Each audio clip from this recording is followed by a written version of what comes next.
Hello and welcome back to my channel. My name is Jeanette. This is a channel where I talk about movies, TV shows, books, or anything I could think of. If you're new, welcome, and if you're coming back, welcome back. Hope you're doing well. Today we are going to be talking about Bully, both the 1997 book Bully, A True Story of High School Revenge, and the 2001 film adaptation of the same name.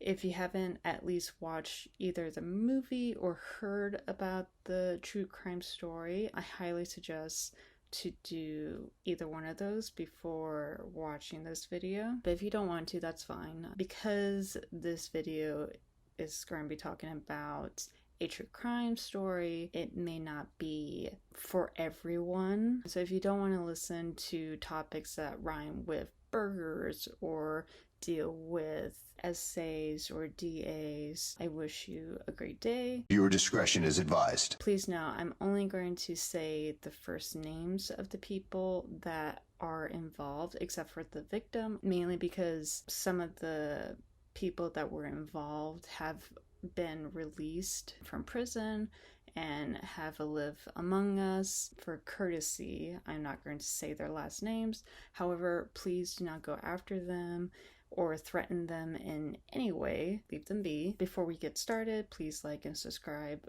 for more content. In terms of the story, both the book and the film adaptation focuses on the murder of Bobby Kent. Bobby Kent was a person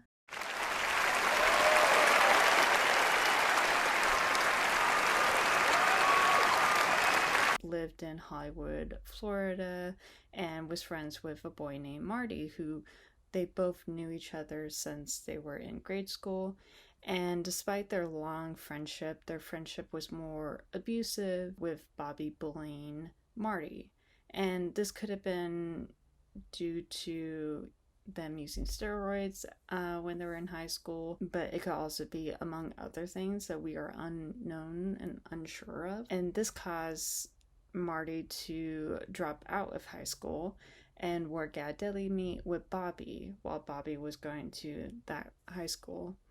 And while there, both men met a woman named Lisa. Now, Lisa decided to hang out with the two guys with her friend Alice, and I believe, in my opinion, that Lisa probably wanted Alice to date Bobby, so if the two couples ever go on to get married or have children, they can all just hang out. Like the kind of thought that everyone thinks of when they're in high school. However, that never came to fruition because Alex claimed Bobby committed essay on her and forced her to watch adult entertainment. The bullying also spread to Lisa's cousin Derek, who was bullied for his size and soft good boy demeanor. When Lisa found out that she was pregnant, Marty refused to help out, even so much as grabbing her wrist very tight enough to make her bruise. And as she was leaving that day, Bobby called her Shamu, believing that Marty's actions are caused by Bobby's bullying. Lisa thought it would be a great idea if Bobby was no longer in the picture, let alone no longer on the face of the earth. After persuading Marty, her friend Alice's boyfriend at the time, Donald, Alice's friend Heather, cousin Derek, and an alleged hitman, also named Derek, who is she?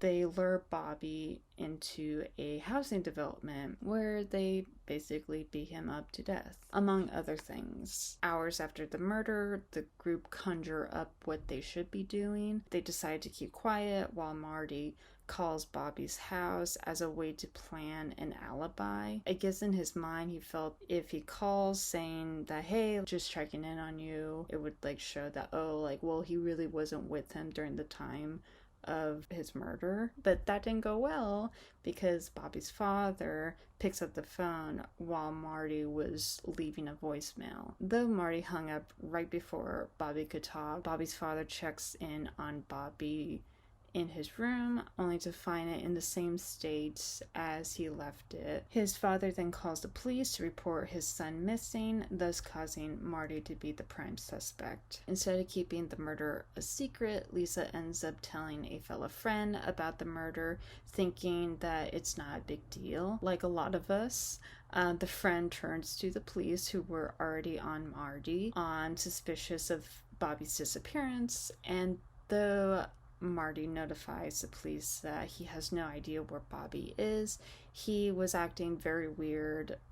The same with Lisa. Within a few weeks, cousin Derek confesses to his mother about the murder, feeling that if they confess now, it would help him later when it comes to trial and sentencing. They go to the police, who the attorney general offers a deal to cousin Derek to go on trial against Marty in exchange for a lesser time. Heather later follows suit afterwards, and once they gather enough evidence, police came and arrested everyone that were involved, including Lisa and Marty.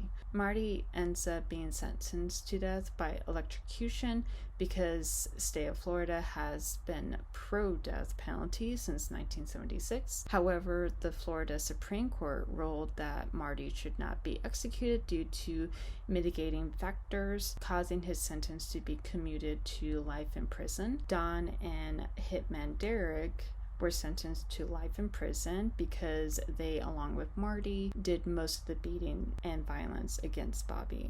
Lisa was initially sentenced to life in prison without parole. However, her sentence was overturned on appeal as the ruling being unduly harsh, meaning she was given too harsh of a sentence, and it was reduced to 22 years in prison. She served only 9 years and was released on good behavior. Thinking back, I believe the judge sentenced her to life in prison. Allegedly, I feel that it was probably because she was kind of the same level as Charles Manson, where he didn't really do the crime, but he kind of encouraged other people to do the crime. Alice was charged with second-degree murder and sentenced to 40 years in prison with 40 years of probation, and the sentence was reduced on appeal to 17 years in prison, and she was released in 2001, but she does remain on probation, and I believe for 40 years. Cousin Derek pleaded guilty to second-degree murder and was sentenced to 11 years in prison due to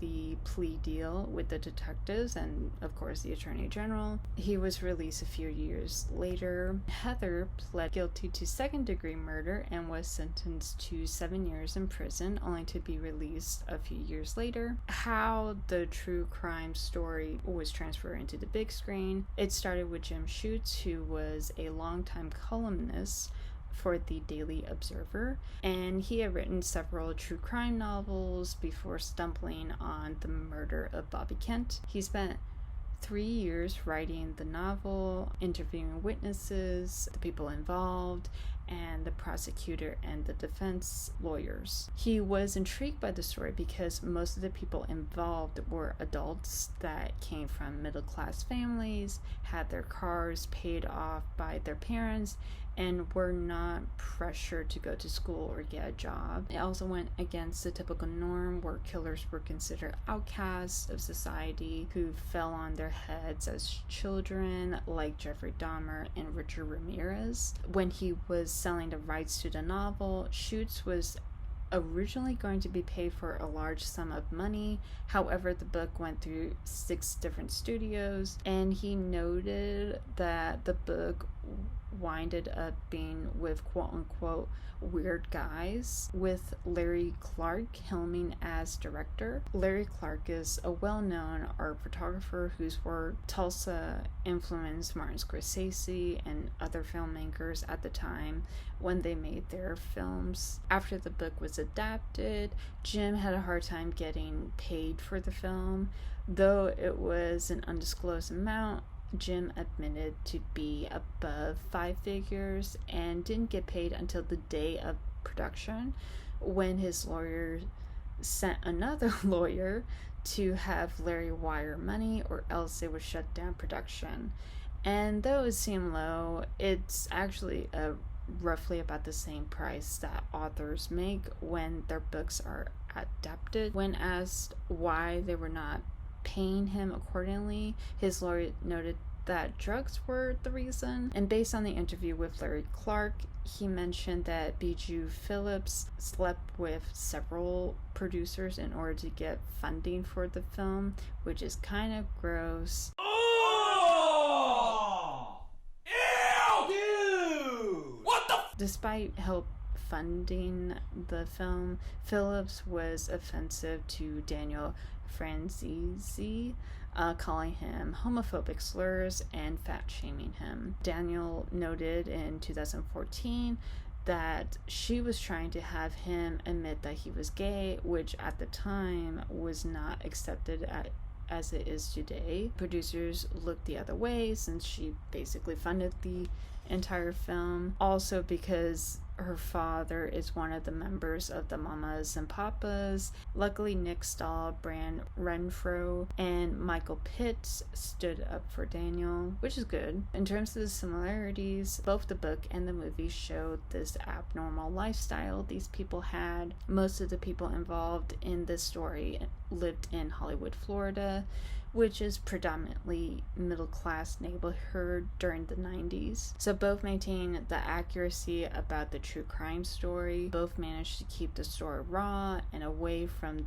the Hollywood touch that a lot of true crime stories encounters. Despite having a script, Larry actually threw the script away and used Jim Schutz's book as reference. He noted that he would blow up the pages and purchase the pages on an easel for the actors to read and refer to. Both involved the same lead detective of the case, Frank Ilaraza.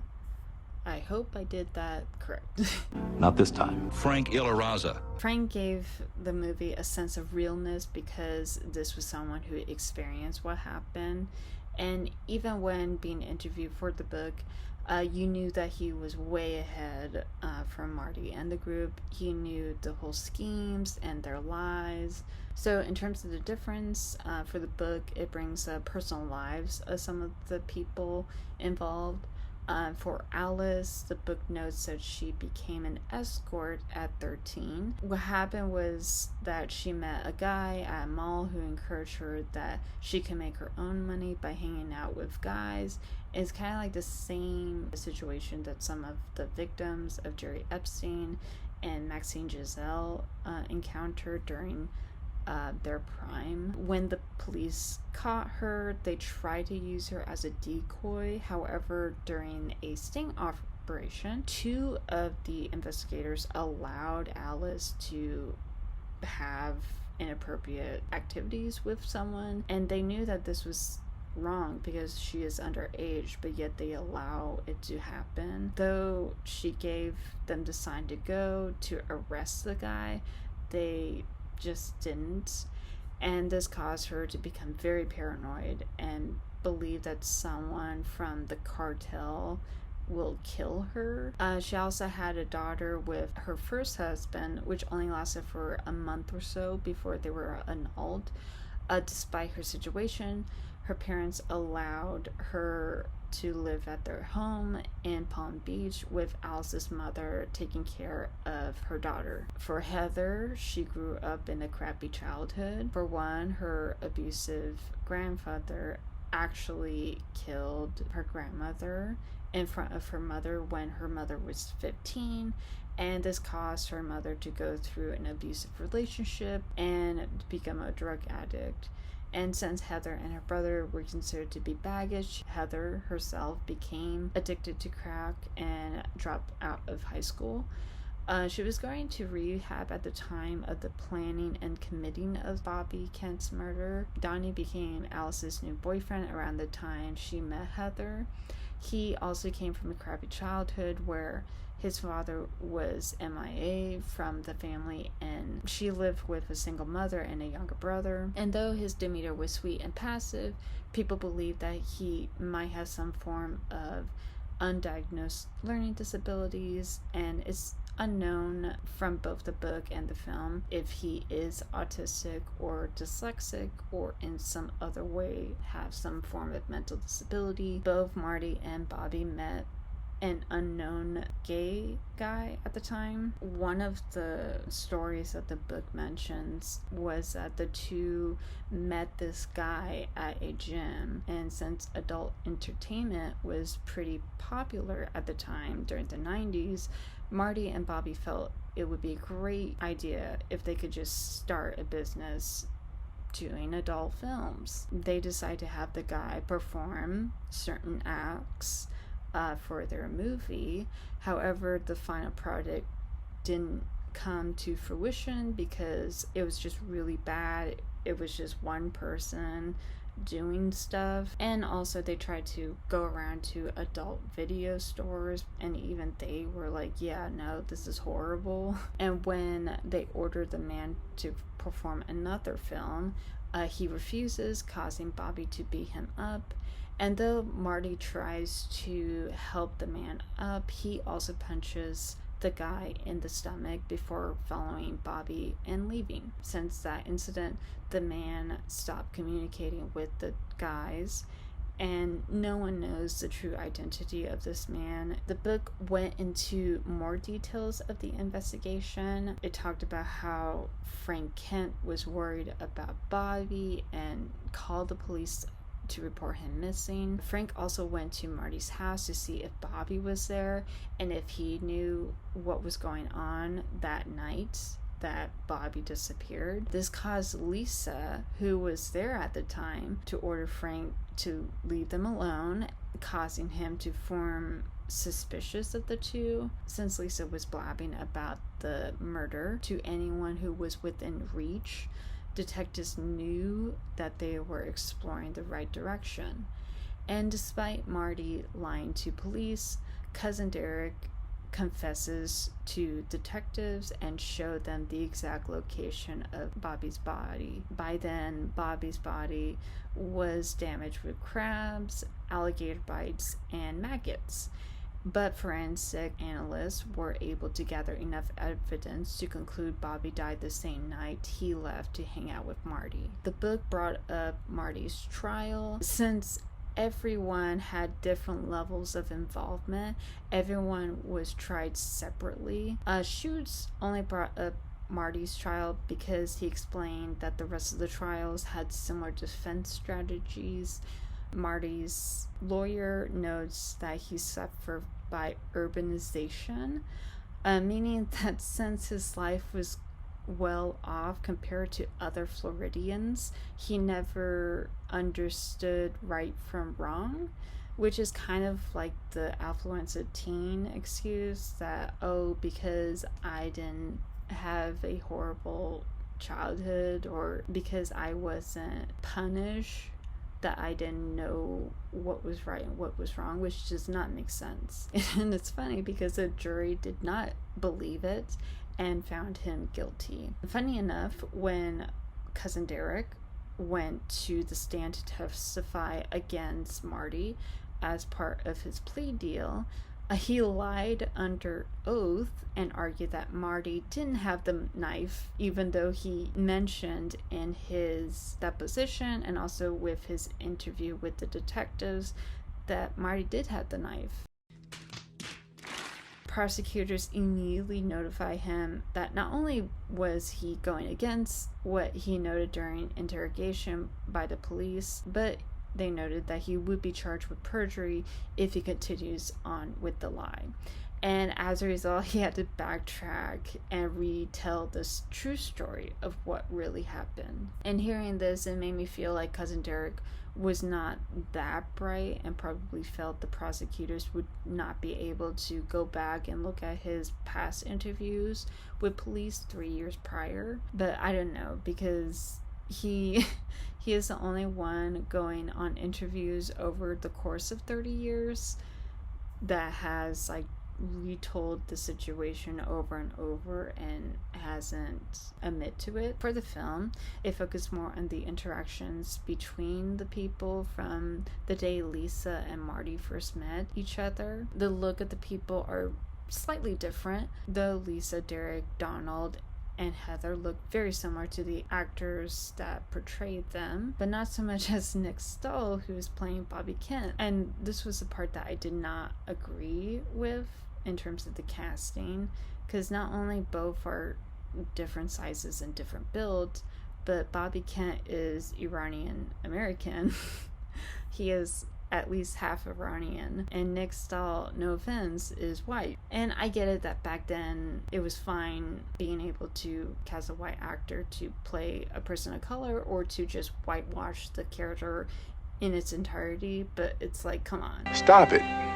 Get some help. In terms of recommendation, I would recommend the book more than the movie, mainly because the movie may be a bit too much for the majority of people. It is very raw and very upfront with what it's trying to say, but it's also something that you probably could not watch with, like, maybe your parents.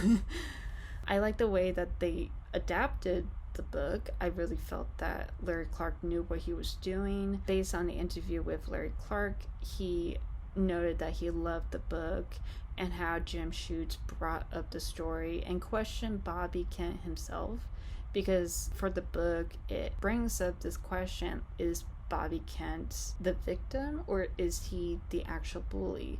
And same thing with the suspects. Are they actually innocent? Are they actually doing something that is correct? Is it reasonable that they killed Bobby? It's very interesting of how Jim Schutze brings up the story. In my opinion, I do feel that both sides are not at the rights of justice. Yes, Bobby was a bully, but I don't think killing him is the answer. I feel that letting him exist in life and just letting you go on with your life is probably the best option, but that's just me. I do feel that Lisa probably got off on a lighter sentence than I feel that she should. I mean, I understand that life in prison without parole is a harsh sentence, but I feel that given the fact that she did a lot of stuff in terms of recruiting and encouraging Marty, Don, and the hitman Derek to commit the crime, I feel that she should at least have some form of fault for it. I mean, at least like maybe 50 years would have been great, but that, you know, it's just how the world works. My favorite part was the last page of the book. Jim sums up about the other trials and notes that for every trial, the parents of the defendants went out saying that their child is a good person and was in the wrong place at the wrong time. The last paragraph Jim writes is, "They did not say this. My child is a murderer. I am sick with shame. When I think of what my child did to another human being, I want to die myself. No one said that. Not one person." The last sentence just speaks volumes. It shows that despite the heinous acts, these parents of the defendants still believe that their child did not do anything wrong. And I feel that that is completely BS. And I get it, it's your kids, but at the same time, they did something that no person should ever commit. In the film, it did depict what Jim Schutze later described, where you have these people, these suspects, in the jury section waiting for the court hearing to start. And as the scene goes along, the group begins to argue about the murder, causing everyone in the audience to just look at them and discuss. And almost like these people don't get what they did was wrong. And even when years have gone by and these people have been released, Schutze thought really does confirm of what these people are. For example, Alice, who went on to Dr. Drew to tell her friend that she saw someone get killed. When I was in high school, I was friends with several people. I had a boyfriend that abused me extremely bad. Well, there was supposed to be a fight and he was supposed to get beat up. He ultimately got murdered right in front of me. Did you have anything to do with him being murdered, or it was just because you were there? The majority because I was there to watch a fight and it turned into a murder. Which we all know that is incorrect. Everyone knew what they were there for, except for Bobby, of course. And it's the same thing with Cousin Derek. Like I said, he has been the only one that has come forward to be interviewed on shows like Forensic Files to describe what happened, even when he notes that the moment went out of hand, and all of them knew what was going to happen that night. And it wasn't anything different. Jim and Larry changed. Everything that they talked about or depicted in the movie or in the book really did show what really happened. And mind you, Jim learned about what happened by talking to the defendants, by talking to the suspects, including Derek himself. And even Lisa has complained in an interview that she had a hard time finding employment because of her crime. And as a result, she became a certified optician and created her own cleaning business. Congratulations! Congratulations! Congratulations! Congratulations! Congratulations! And it's like these people don't understand their actions. If you want to follow Jim Schutze, he is on Twitter and now works as a columnist for D magazine. I also inserted a interview that he did about his life and career, and I also added Larry Clark's interview with Brett Easton Ellis if you wanted to look that up. But yeah, that is it for me. Thank you so much for watching this video.